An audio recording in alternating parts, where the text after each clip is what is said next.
오늘 저는 여러분과 함께 하나님과 사람을 섬기는 새해라는 제목으로 말씀을 나누고자 합니다.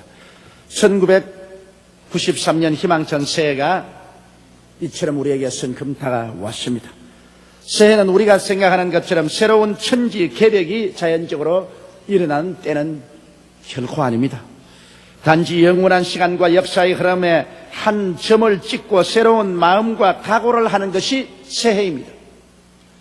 새해 새로운 마음의 각오와 출발이 없으면 새해는 아무런 의미도 없으며 단지 영원의 시간 속에 인간이 만든 한 시점에 불과한 것입니다.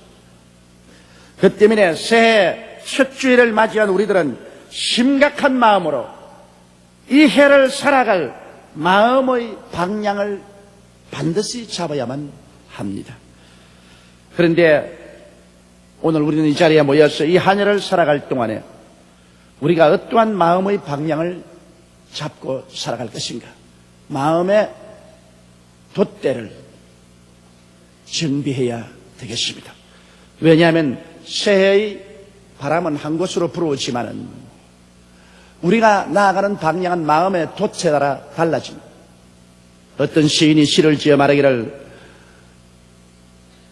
배 두 척 바다에 두둥실 떴네, 한 배 동으로 가고 다른 배 서로 가네, 그렇게 노래했습니다. 똑같은 바람을 받았는데 한 배는 동으로 가고 다른 배는 서로 갑니다. 그것은 바람이 책임 있는 것이 아니라 그 배에 달려있는 돛의 방향이 책임이 있는 것입니다. 똑같은 한 해의 바람이 불어오지만은 동으로 가든지 서로 가든지 여러분의 마음의 자세가 여러분의 삶의 방향을 결정하게 되는 것입니다. 그러면 첫째로 우리는 이 새해는 하나님을 전심으로 섬기는 해를 만들어야 되겠습니다. 그런 마음의 돛을 높이 달아야 되겠습니다. 하나님을 전심으로 섬기기 위해서는 어떻게 해야 됩니까? 그것은 하나님의 말씀을 경청하는 것이 하나님을 섬기는 첫째 요소입니다. 하나님 말씀을 저버리고는 하나님을 섬길 수가 없습니다. 하나님은 말씀을 통해서 우리에게 다가오시고 말씀을 통해서 우리와 교제하시기 때문에 하나님의 말씀을 떠나서는 하나님을 알 수도 없고 하나님과 교제도 있을 수가 없는 것입니다. 그러므로 새해는 말씀을 가까이 하는 해가 되어야 됩니다. 말씀을 읽고 듣고 묵상하고 말씀을 우리의 마음과 입술에서 떠나지 말아야만 하는 것입니다. 모세가 여호수아에게 경계한 교훈도 그것입니다. 여호수아기 1장 7절로 8절에 보면 오직 너는 마음을 강하게 하고 극히 담대하여 나의 종 모세가 내게 명령한 율법 즉 하나님의 말씀을 다 지켜 행하고 좌로나 우로나 치우치지 말라. 그리하면 어디로 가든지 형통하리니 이 율법책 즉 하나님 말씀을 내 입에서 떠나지 말게 하며 주야로 그것을 묵상하여 그 가운데 기록한 대로 다 지켜 행하라. 그리하면 내 길이 평탄하게 될 것이라. 내가 형통하리라. 1년 360일 동안 형통하고 평탄한 나를 보내기 위해서는 하나님이 주신 교훈은 하나님의 말씀을 마음속에 늘 간직하는 것입니다. 말씀을 읽고 말씀을 묵상하고 그 말씀에 기록한 대로 행하면 우리의 삶이 형통하고 360일 동안 평탄할 것이라고 말하고 있는 것입니다. 성경에는 시편 1편 2절로 3절에도 복 있는 사람이 되기 위해서는 이 말씀 중심으로 살아야 된다고 말합니다. 오직 야훼의 율법적 말씀을 즐거워하여 그 율법적 말씀을 즐거워하여 그것을 주야로 묵상하는 자로다. 저는 시냇가에 심은 나무가 시절을 쫓아 과실을 맺으며 그 잎사귀가 마르지 아니함 같으니 그 행사가 다 형통하리라. 하나님의 말씀을 묵상하고 그 말씀을 즐거워하고 그 말씀을 따라 행하는 사람은 시냇가에 심은 나무가 시절을 쫓아 열매를 맺고 잎사귀 마르지 않은 것처럼 그 삶의 행사가 다 형통하리라고 말하고 있는 것입니다. 그러므로 오늘 1993년 한 해 동안을 형통과 평안함을 가지고 살기 위해서는 하나님의 말씀을 가슴 속에 깊이 모셔드리고 말씀을 듣고 읽고 묵상하며 말씀을 따라 사는 여러분이 되시기를 주의 이름으로 축원합니다. 이것은 하나님께서 이미 우리에게 성공의 길을 열어놓은 것입니다.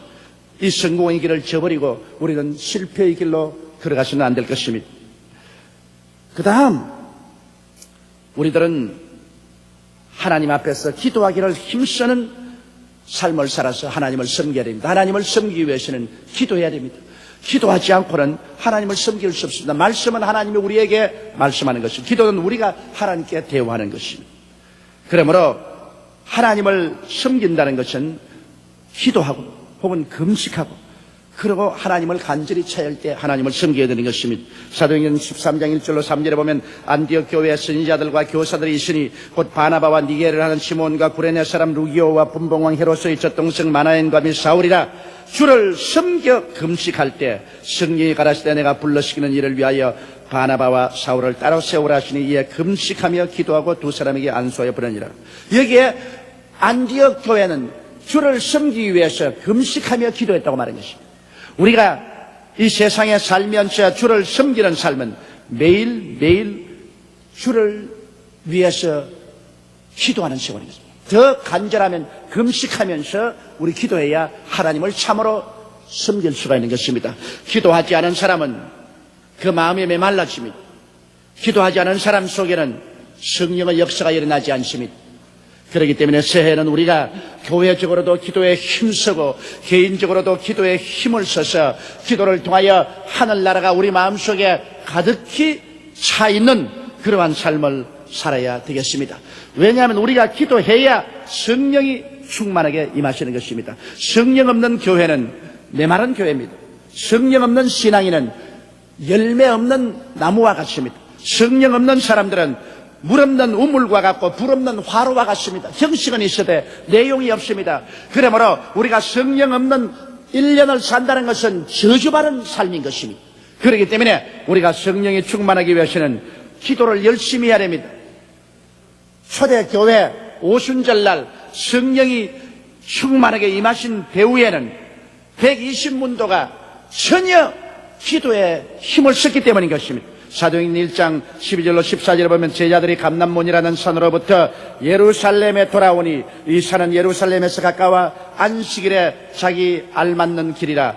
들어가 저희 요한은 다락에 올라가니 베드로, 요한, 야고보, 안드레와 빌립, 도마와 바돌로메, 마테와 및 알피오의 아들 야고보와 셀로진 시몬, 야고보의 아들 유다가 다 거기에서 여자들과 예수의 모친 마리아와 예수의 아우들로 더불어 마음을 같이하여 전혀 기도에 힘쓰더라고 말했었어요. 전혀 기도에 힘썼을 때 오순절날에 성령이 폭포와 같이 쏟아진 것입니다. 우리도 마음을 합쳐서 전혀 기도할 때 성령이 마시지 기도 안 하는데 하나님의 성령이 역사하지 않습니다. 그러므로 기도함으로 성령 충만해서 하나님을 섬기는 우리가 되어야 되는 것입니다. 또한 새해에는 계명을 지키며 이롭게 살아서 하나님을 섬겨야 됩니다. 우리가 하나님이 주신 계명을 어기면 하나님을 섬기는 것이 아닙니다. 부모가 명령하는 계명을 어기는데 자식이 부모를 섬긴다고 할 수가 있겠습니까? 국가가 있으면 국법이 있습니다. 국법을 지키는 사람이 좋은 국민이지 국법을 어기는 사람이 좋은 국민이 될 수 없는 것처럼 하나님의 계명을 지키는 사람이 참된 신앙인이요 그리고 하나님을 사랑하고 하나님을 섬기는 사람인 것입니다. 요한일서 5장 3절에 하나님을 사랑하는 것은 이것이니 우리가 그의 계명을 지키는 것이라. 그의 계명들은 무거운 것이 아니라고 말했습니다.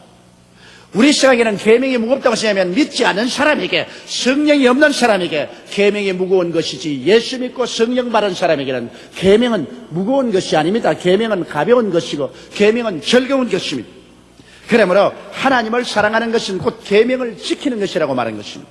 요한일서 3장 21절로 24절에 보면 사랑하는 자들아 만일 우리 마음이 우리를 책망할 것이 없으면 하나님 앞에서 담대함을 얻고 무엇이든지 구하는 바를 그에게 받나니 이는 우리가 그의 계명들을 지키고 그 앞에서 기뻐하시는 것을 행함이라. 그렇게 말하고 있는 거죠.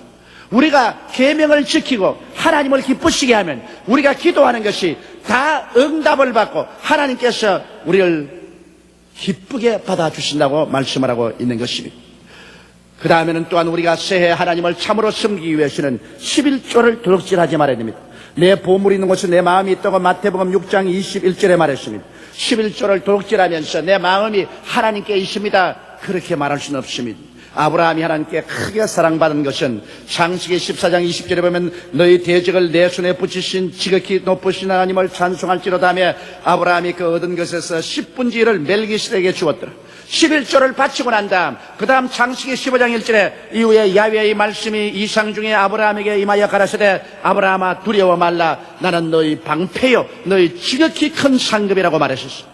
11조를 드릴 때 하나님은 우리의 방패가 되고 우리의 크나큰 상급이 되어서 우리에게 복의 근원이 될 것을 선언한 것입니다. 그러나 하나님의 것을 도둑질하고서 저주받고 난 다음에 하나님을 섬기는 삶을 살 수는 없습니다. 말라기 3장 8절로 9절에 사람이 어찌 하나님의 것을 도둑질하겠느냐 그러나 너희는 나의 것을 도둑질하고도 말하기를 우리가 어떻게 주의 것을 도둑질하였나이까도다 이는 곧 11조와 헌물이라 너희 곧 온 나라가 나의 것을 도둑질하였으므로 너희가 저주를 받았나니라.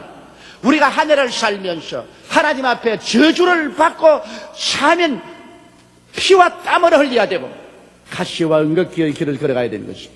하나님께 저주를 받지 않고 복을 받고 살기 위해서는 하나님의 것인 11조와 헌물을 하나님께 드리고 우리가 도둑질하지 말아야 됩니다. 이 세상에 도둑질하는 것도 나쁜데 하나님의 것을 도둑질하고 우리가 하나님을 섬기면서 사는 한 해가 되게 만들 수는 없습니다. 그렇기 때문에 금년 한 해는 우리가 마음을 다하고 뜻을 다하고 정성을 다하고 목숨을 다하여 주 하나님을 간절히 섬기는 그런 삶을 살아야 되겠습니다. 말씀으로 섬기고 기도로서 섬기고 성령 충만으로 섬기고 계명을 지켜서 섬기고 11조를 도둑질하지 아니하므로 하나님을 섬기는 이러한 새해가 될 때 우리의 삶은 하나님의 형통이 함께 하시고 하나님이 평탄하게 해주시는 은총과 축복이 우리의 삶에 같이 임하게 되시는 것입니다. 둘째로 우리는 이 새해를 이웃을 섬기는 해로 만들어야 되겠습니다. 어떤 율법사가 일어나 예수님을 시험하여 가라사대 선생님 내가 무엇을 하여야 영생을 얻으리까 하고 질문했습니다. 그때 예수님께서 율법에 어떻게 기록되었으며 내가 어떻게 읽느냐고 질문하신 적 그는 이렇게 대답했습니다. 대답하여 가로되 내 마음을 다하며 목숨을 다하며 힘을 다하며 뜻을 다하여 주 너희 하나님을 사랑하고 또한 내 이웃을 내 몸과 같이 사랑하라 하였나이다. 예수께서 이르시되 내 대답이 옳도다. 이를 행하라. 그러면 살리라고 말하셨습니다. 우리가 하나님만 섬김으로 우리의 모든 일이 다 되었다고 생각하면 안 됩니다. 하나님을 섬기는 사람은 내 이웃도 섬겨야 되는 것입니다. 이것은 하늘나라의 법이 그렇게 되어 있습니다. 하나님을 사랑하는 자는 또 이웃도 사랑해야 되는 것입니다. 하나님을 미워하는 자는 이웃도 미워하게 되는 것입니다. 이렇기 때문에 우리 새해 하나님을 진심으로 섬기는 사람은 또한 진실한 마음으로 내 이웃도 섬겨야 되는 것입니다. 내 이웃 없이 내 혼자 살 수 없습니다. 하나님께서 가인이 아벨을 죽이고 난 다음 가인아 내 동생 아벨이 어디 있냐고 할 때 내가 아우를 지키는 자니까 그렇게 말했습니다. 여러분 우리는 우리의 이웃을 지키는 자인 것입니다.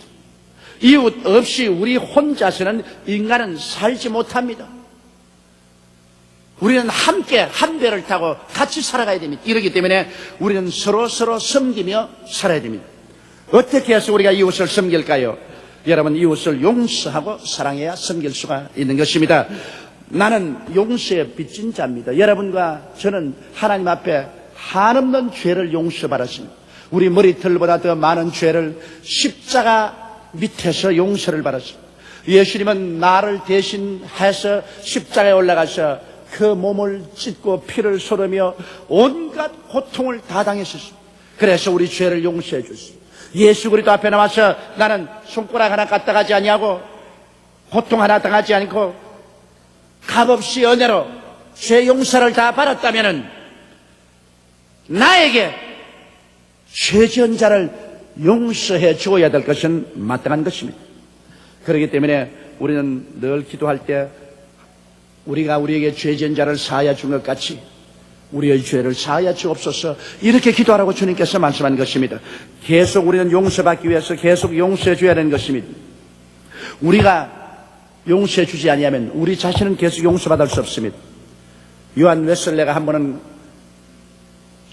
죄를 용서하지 않은 청년을 보고 용서해 주라고 그랬습니다. 그러니까 그 청년이 하는 말이 나는 절대로 그 사람을 용서해 줄 수 없습니다.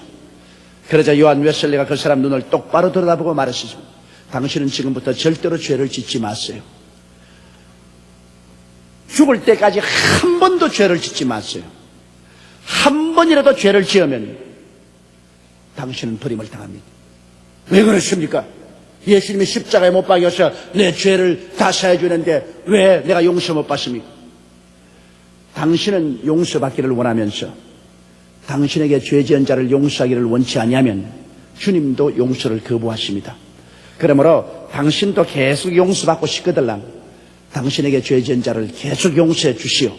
그런 말을 했다는 것을 읽어보았습니다. 우리는 늘 용서받아야 됩니다. 우리는 하루도 용서받지 않고 살 수가 없습니다. 죄를 짓지 않은 의인은 없기 때문인 것입니다. 우리는 의롭게 살려고 노력하면서도 늘 죄를 짓습니다. 그러므로 매일같이 우리는 죄 용서를 받아야 됩니다. 그처럼 우리도 늘 이웃을 용서해야 되는 것입니다. 여러분, 용서해 주지 않을 때 그것이 미움과 원한이 되어 마음의 스트레스가 됩니다. 오늘 많은 사람이 병들어 있는 것은 용서하지 못하기 때문에 병들어 있습니다. 위장병이 걸려있고 폐병이 걸려있고 혹은 심장병이 걸려있습니다. 마음의 불안과 고통이 있습니다. 수많은 정신적인 스트레스로 말미암아 다가오는 병들은 그 대개가 인간관계에서 미움을 가지고 있고 용서하지 않기 때문에 그런 것입니다. 용서하면 여러분의 마음속에는 병은 사라지게 되는 것입니다. 그렇기 때문에 우리가 용서하지 아니함으로 다가오는 심신의 병에서 해방을 얻기 위해서라도 끊임없이 용서함으로 이웃을 섬길 수가 있는 것입니다.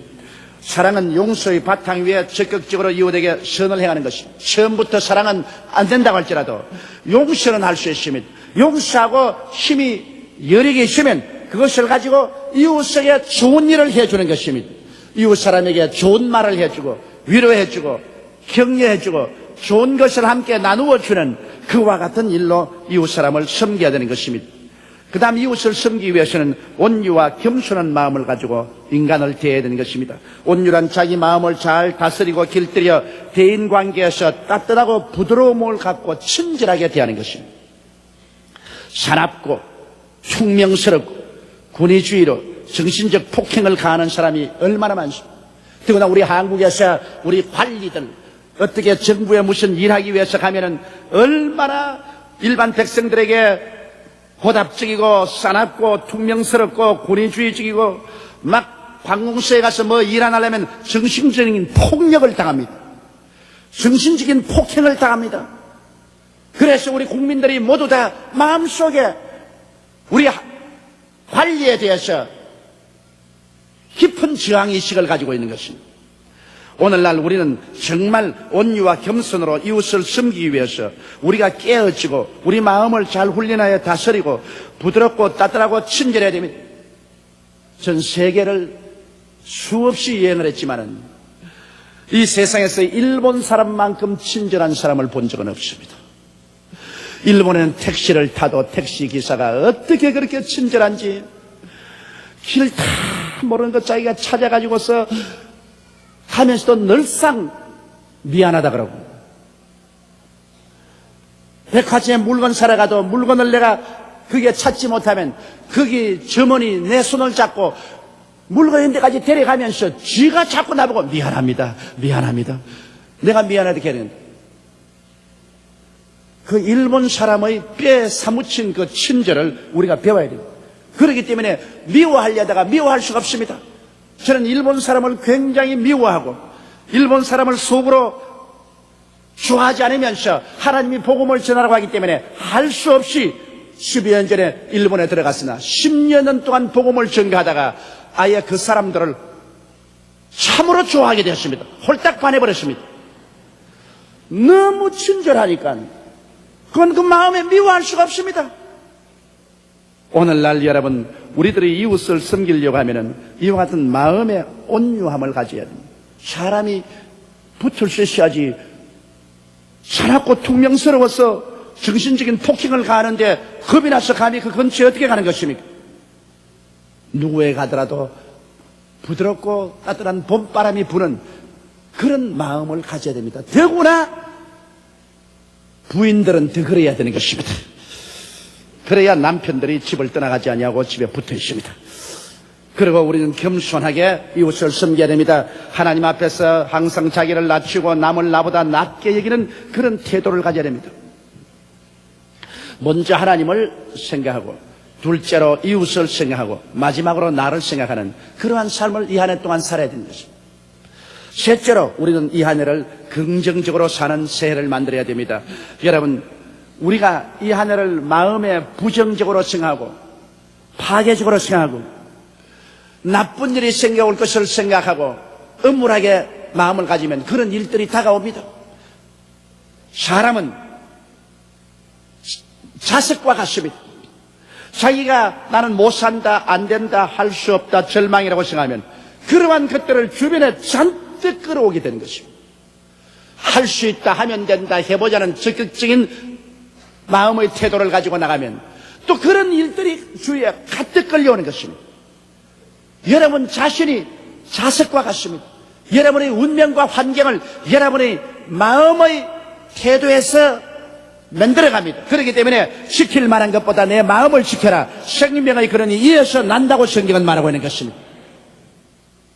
우리가 긍정적으로 살기 위해서는 마음을 긍정적으로 아무리 만들려고 해도 인간의 힘으로 되지 않습니다. 우리는 예수 그리스도의 십자가 밑에 나가서 새로운 피조물이 된 자신을 깊이 인식하고 자기의 삶을 주 안에서 힘차게 긍정할 때 긍정적인 삶을 살 수가 있는 것입니다. 예수 그리스도의 십자가라는 그 우리가 잊지 않을 곳이 있어야 마음이 달라집니다. 소도 언덕이 있어야 문지른다고 말합니다. 우리가 잊지 않은 것이 있어야 긍정적으로 변화될 이유가 있는 것입니다. 이유 없이 무조건 마음에 긍정적이 되라는 것은 심리적인 하나의 인간적인 생략에 불과한 것입니다. 우리는 예수 그리스도의 십자가 밑에 가면 그리스도께서 몸짓고 피를 흘려 우리의 죄를 용서해 준 것을 바라보기 때문에 그 피를 의지해서 우리는 용서받은 의인이 된 것을 긍정할 수가 있는 것입니다. 나는 용서받은 의인입니다. 나는 용서받은 의인입니다. 그러므로 나는 의롭게 살고 의의 영 성령이 나와 같이 계십니다. 나는 용서받은 의인이라는 것을 힘차게 주장해야 됩니다.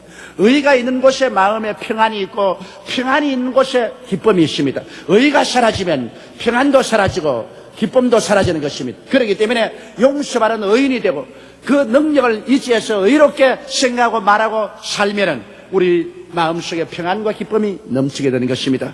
우리는 또한 성령님의 인치심을 받은 성령이 충만하고 성령이 함께 있는 사람이라는 것을 크게 긍정해야 됩니다. 십자가의 보혈을 통하여 하나님과 우리 사이에 원수된 담이 무너지고 하나님은 사랑의 증거로서 성령을 우리에게 부어주셨습니다. 성령으로 인치심을 받고 성령이 충만한 우리가 되었습니다. 우리는 그러므로 오늘 이 시간에 성령의 인치심을 받은 자요, 성령께서 우리와 같이 계셔서 보혜사로서 우리를 돕기 위해서 항상 같이 계신 것을 강하게 긍정하고 살아야 되는 것입니다.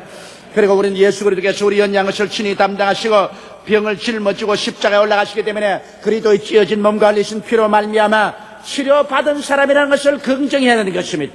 나는 치료받은 사람이요, 치료 안에 있는 사람이요, 질병과 상관이 없다는 사실을 크게 깊게 긍정하면서 살아야 되는 것입니다.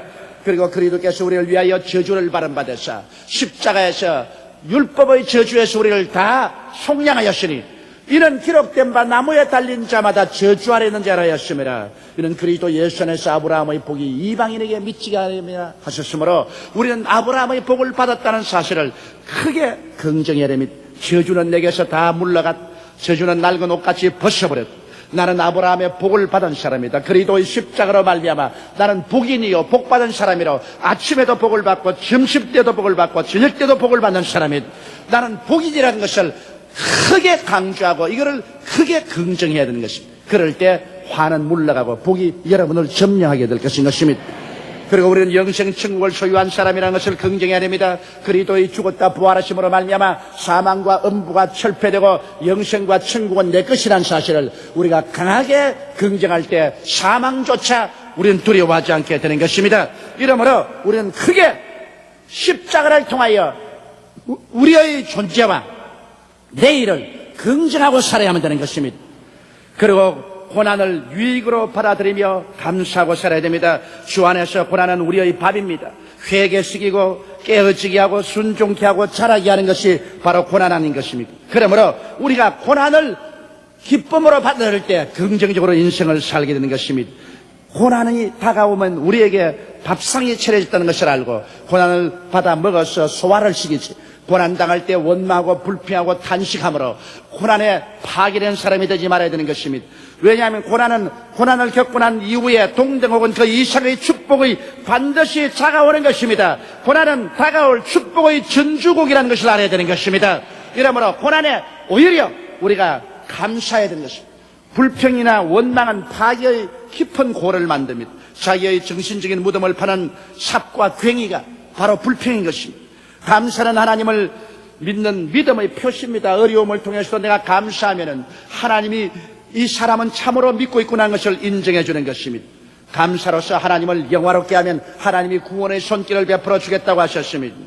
우리 감사는 왜라는 마음의 갈등을 극복하고 하나님의 섭리에 모든 것을 맡기는 것이 감사입니다. 좋은 것도 감사하고 나쁜 것도 감사할 때 이 모든 것을 하나님의 섭리에 맡겨놓기 때문에 하나님이 합동하여 유익을 만들어 주시는 것입니다.